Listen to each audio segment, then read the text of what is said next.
So you may or may not know that I am a massive Sherlock Holmes fan, and luckily for me there are a ton of Sherlock Holmes stories written by Sir Arthur Conan Doyle. As great as this is, I also understand that a series that includes so many different stories can be quite intimidating to start. I'm sure we're all familiar with the name Sherlock Holmes. He's constantly on our TVs and in our cinemas and even on our bookshelves. That doesn't necessarily mean though we really know anything else about him or the series of stories that he stars in, where they originally came from, what they consist of, and the author behind them. I love Sherlock Holmes and I want to share my love of Sherlock Holmes with all of you.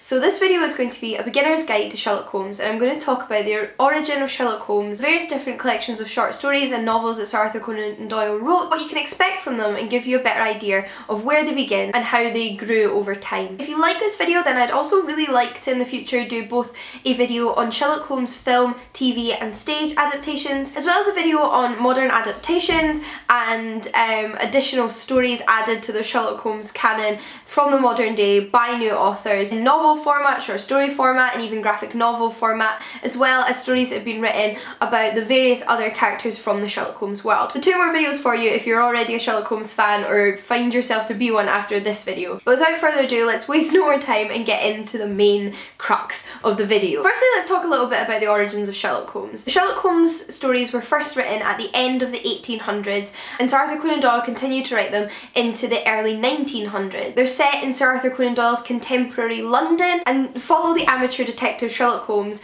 and his companion Dr. Watson, as well as a whole host of other reoccurring characters. Sir Arthur Conan Doyle actually went to university to study medicine, and he got the idea for his Sherlock Holmes character from one of his medical professors at university. He studied medicine at the University of Edinburgh, and he had a professor whom he met first in 1877 named Joseph Bell. Now, Joseph Bell was a legendary doctor and somebody that Sir Arthur Conan Doyle highly looked up to. It was said that Bell could look at a patient in his ward and would actually request that they don't say anything, and just by looking them up and down could not only diagnose their ailment or disease, but could also tell you about their social status, their background, where they'd been the week before, and all of those other kind of wacky personal details that we expect to hear from the mouth of Sherlock Holmes. The detective genre itself was quite new and was still very much in its developing stages when Sir Arthur Conan Doyle started to write his stories, and one thing he really wanted to capture with the Sherlock Holmes character was the analytical process and methodology of the detective himself. Despite this, however, it is safe to say the mysteries themselves don't lend themselves to being solved by the reader, and this is because of the narrative structure of the stories. One of the most distinctive aspects about the Sherlock Holmes series is their narrative structure, and this is that they are narrated by Dr. Watson. The Sherlock Holmes stories were actually serialised in the Strand newspaper in London, and this is where fact and fiction start to intertwine, because the character of Dr. Watson, after becoming friends with Sherlock Holmes and witnessing his incredible detective skills, also starts to record the mysteries that his friends solve for them then to be published in the Strand magazine. But because the stories are narrated by Dr. Watson, we only get the information that Dr. Watson gets as the stories unravel. They're told in the first person. Dr. Watson, although an incredibly clever man with a medical degree, does not have the sleuthing skills of Sherlock Holmes and does not observe all of the same clues as Sherlock Holmes does, and Sherlock Holmes certainly does not share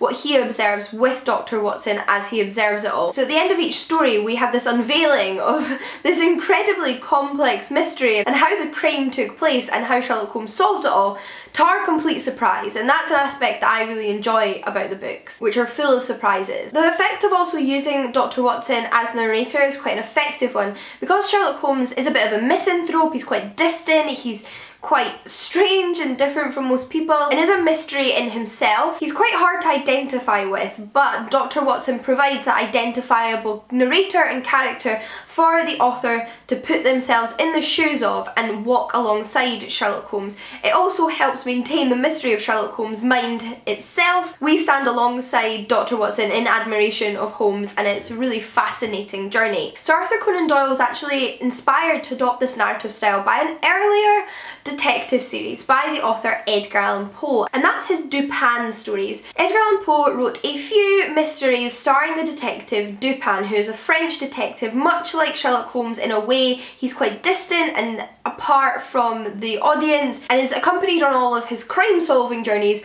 by a companion who narrates the stories. The narrator and companion in the Edgar Allan Poe series, however, is never named in any of the stories, which makes him even less of an individual character than Dr. Watson. So Sir Arthur Conan Doyle definitely developed this technique, but it is undeniable that he took inspiration from Edgar Allan Poe and even references Edgar Allan Poe's Dupin series in some of his Sherlock Holmes stories. What does the series itself consist of? There are 60 original Sherlock Holmes stories, 4 of which are novels, the others of which are all short stories. These stories are collected together in 5 different volumes of stories under different headings. There are the original Adventures of Sherlock Holmes, followed by the Memoirs of Sherlock Holmes, The Return of Sherlock Holmes, a shorter collection entitled His Last Bow, followed by the Casebook of Sherlock Holmes. Sherlock Holmes and Dr. Watson first appeared in The Study in Scarlet, which is one of the Sherlock Holmes novels, and is a story in which Dr. Watson and Sherlock Holmes first meet. They are introduced by a mutual friend after Dr. Watson returns from the war in Afghanistan, and Sherlock Holmes is looking for somebody to share a set of apartments with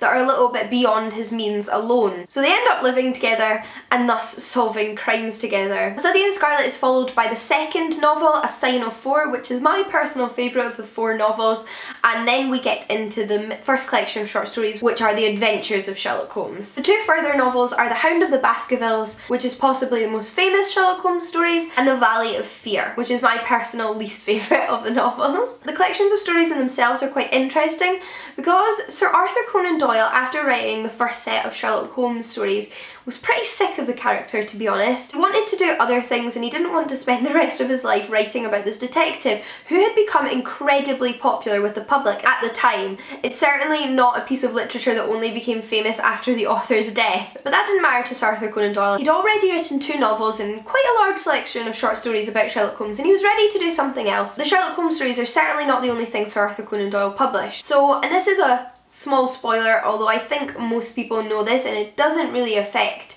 your enjoyment of any of the stories or the plot, but you know, if you want to skip forward a minute or so and avoid possibly being spoiled, then please do so. I'll put the time which I stopped talking about this here so you know where to skip to. But Sir Arthur Conan Doyle decided to kill off Sherlock Holmes. Naturally, this led to quite a lot of public outrage. Imagine if J.K. Rowling had killed off Harry Potter. As much as the author has license to do so, I am sure I would not be the only one who would be pretty devastated. Due to public pressure, however, Sherlock Holmes returned, and Sir Arthur Conan Doyle wrote a whole batch of new Sherlock Holmes stories for the Strand newspaper. These include a return to the days before Sherlock Holmes' death, where Dr. Watson narrates a collection of the cases they took together before Sherlock Holmes passed away. But after this did not seem like enough, Sir Arthur Conan Doyle was forced by public pressure to bring back Sherlock Holmes for good and create a scenario in which Sherlock Holmes had actually survived the incident that had supposedly killed him and had spent a time in hiding but had now returned to his best friend in London, Dr. Watson, to continue his work as an amateur detective. And these stories altogether make up the 4 novels and 56 short stories that were published between 1887 and 1926, much to the public's delight, that are the Sherlock Holmes stories. I hope this video gave you a better understanding of the world that is Sherlock Holmes and the many stories there are out there starring Sherlock Holmes. Naturally, I expect a lot of you will feel most comfortable starting with A Study in Scarlet because it does introduce the 2 characters together. Although I will say that I myself read a lot of the stories and novels completely out of order and still enjoyed them. I think if you are just really intrigued by a specific mystery, say The Hound of the Baskervilles or some of the stories in The Return of Sherlock Holmes, then it's going to do you no harm to read those ones before reading the earlier publications. But that's not to say there's anything wrong with starting with The Study in Scarlet either, but I am a massive advocate for just starting where you feel like. Although Sherlock Holmes does have some famous overarching enemies like Dr. Moriarty, most of the Sherlock Holmes mysteries do very much stand by themselves alone as fantastic stories and don't necessarily require you to have read any of the other Sherlock Holmes stories to understand them. Although naturally your attachment to the characters of Dr. Watson and Sherlock Holmes will most likely grow the more you read, as well as become familiar with reoccurring cast members such as Sherlock Holmes' brother, Mycroft, and police detectives like Inspector Lestrade. If you're interested, some of my favourite short stories include The Solitary Cyclist, Dancing Men and Copper Beaches, not to mention The Sign of Four, which I mentioned earlier in this video. Good luck in your Sherlock Holmes journey. If you would like to see videos on the 2 other Sherlock Holmes topics I mentioned at the beginning of this video, please do let me know. If you've already read some of the Sherlock Holmes mysteries, please do let me know which one's your favourite. I'd love to know. And until next time guys, happy reading. I'll see you all again soon. Bye! So I'm here today to share with you some books that will make you laugh. I personally really enjoy a kind of comedy book,